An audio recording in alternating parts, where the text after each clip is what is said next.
Hello and welcome everyone, I am Madals and welcome to another StarCraft 2 England cast. Today I've got a best of one ladder game. Let me introduce these two players to you. In the lower right position on Ahana we do have the red Zerg player. It is Western Wolves Miniraser. And in the top left as the blue Protoss we have MTL's Pal. And Pal is someone who I tried looking up. I'm sure I've cast one of his games before.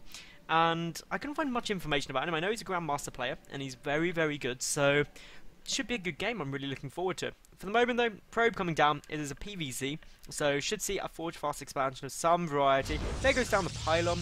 Meanwhile though, for Miniraser, 14 or 15 pull into a quick hatchery at the natural. A third base will probably come down in about 4 to 5 minutes, depending on how many Zerglings Miniraser chooses to get out. And of course, this map, I think, is really quite nice. The only downside to it for Zerg is once you're here, while you've only got one entrance into this base, which means you can defend up higher, if you let an Immortal Sentry push, for example, get to this sort of position, you're straight away in problems. Aside from Immortal Sentry, this is a really good map for Warp Prism drops, because you've got a lot of dead space around the back here. You've got a big cliff you can utilize here, and especially if you get, say, a Warp Prism with a Sentry drop into the main base, which you can get straight in here, you straight away have a very awkward situation as a Zerg player, which can be exceptionally hard to defend. So we'll wait to see whether any of that comes down for Pal. Meanwhile, for Miniraser, pretty standard map. You can do most Zerg things on most maps, to be honest. There's not too much that really throws you out. Mute harassment is a possibility. It's not great though, because the mineral line is quite defended. If you have some cannons around this sort of area, it can end it quite quickly. And of course the third base you can get some muters into, but the natural is completely defended. You've got no real escape routes through this sort of area, so I doubt we'll be seeing that out of Miniraser this game. For the moment though, Power doing a great job of just being irritating, making sure that hatchery doesn't go down. Any Zerg player, to be honest, any player who's ever had a Nexus or a command center or a hatchery blocked by your opponent, you know how frustrating it is. It's one of those things you're just like, for goodness sake, I just want to build my base and you're annoying me before we've even started this game. But Pal, he's happy to get annoying because he went for a Nexus first, now getting the Forge down, the Gateway being added into this wall off as well. And as you can see, there's actually 2 gaps there. No, there shouldn't be. I don't think there is anyway. It might be. There shouldn't be. I really hope there isn't, because that would be pretty dangerous. The cannon should come down in here though. So, oh no, it's actually going around there. And that cannon should be able to reach around the side. I don't know, but it is a bit of a peculiar wall off. I'm not gonna dwell on that though. Meanwhile, Miniraser getting down the third base, pretty much bang on 4 minutes. We'll let him off by a couple of seconds. We do have nice drone counts already, and really until this Nexus comes down, we should see Miniraser keeping up. Once this Nexus comes down though, this is where Power will pull ahead in terms of the economy. Chrono boosting on 2 Nexi, just gonna mean that you have so many probes, and until you get injecting on really 3 hatcheries, you won't catch up as a Zerg player. So, as we're seeing here, the Cybercore in the main base, no real worries around here at the moment, and apparently there's not a gap there. It must be really deceiving to me. It just seems like that is a gap between those 2 buildings. It does. Tell me it's not my imagination, someone.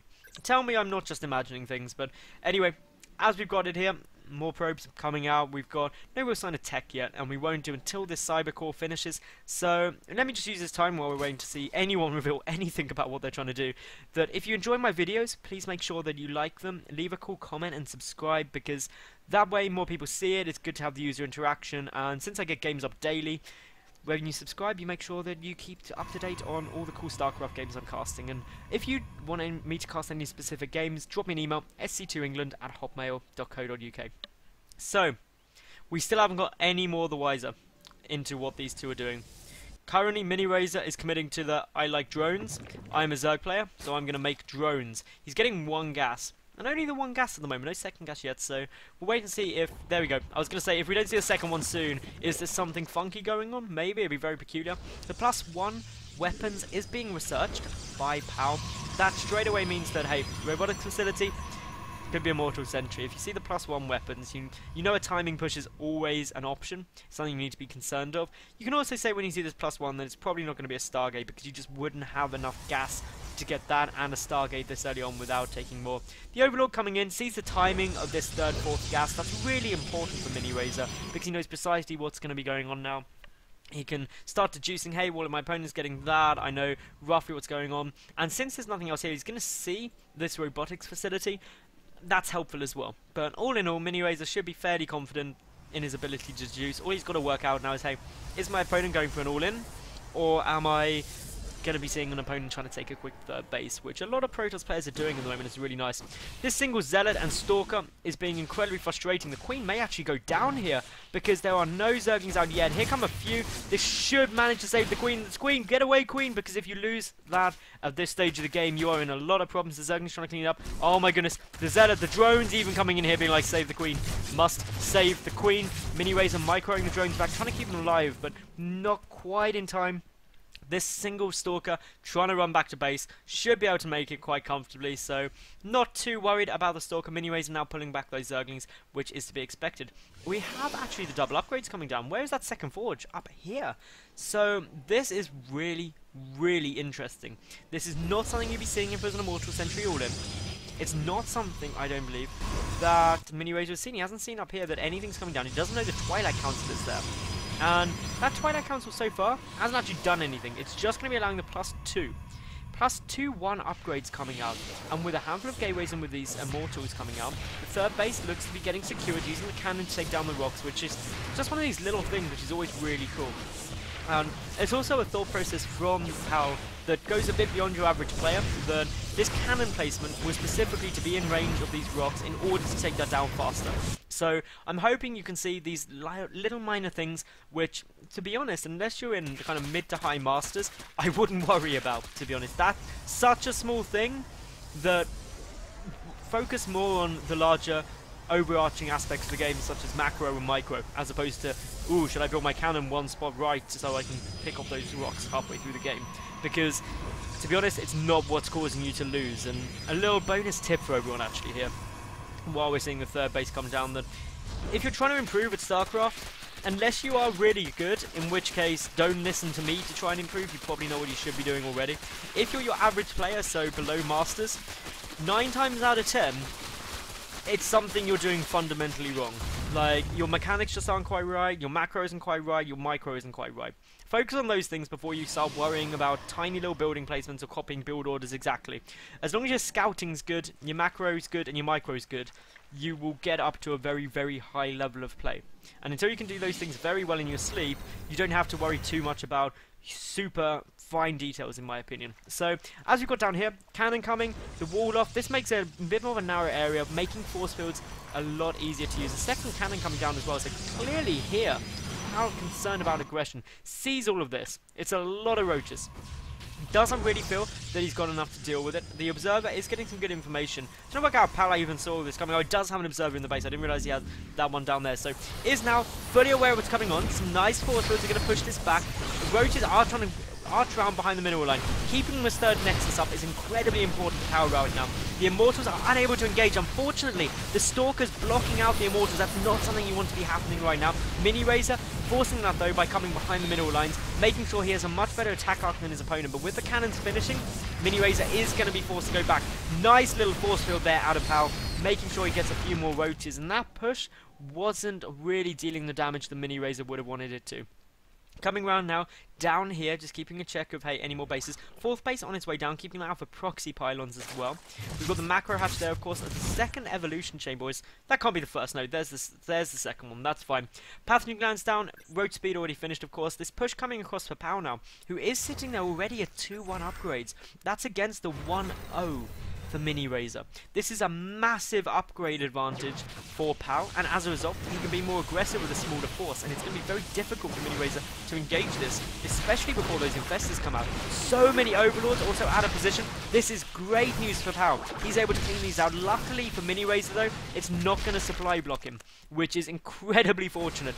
Really, really good news. But that one will, poor Miniraser. That may be just a little bit too far, but of course, this fourth base is going to be the target. PAL can just start marching up there, and to be honest, I don't see any way Miniraser can hold this. So, doing the right thing now, Miniraser, waiting. And I know it might seem crazy, why isn't he defending his base, but he just doesn't have enough stuff, he's waiting for some reinforcements. These force fields are absolutely great. Now, PAL should move back, and he does. This is absolutely brilliant play. Something you'll see a lot of people not do is that they'll try and commit to this push. careful thing though is you don't want these speedlings to get us around on your important units such as the Immortals and Sentries. The Immortals do get surrounded. 2 of them are going to go down very quickly indeed, and with that, this Roach Force is suddenly looking incredibly powerful for Miniraser. And if he's able to do good damage here, he'll be in a great spot. The Infestors are being forced to pull back. A good blink out from Pal there.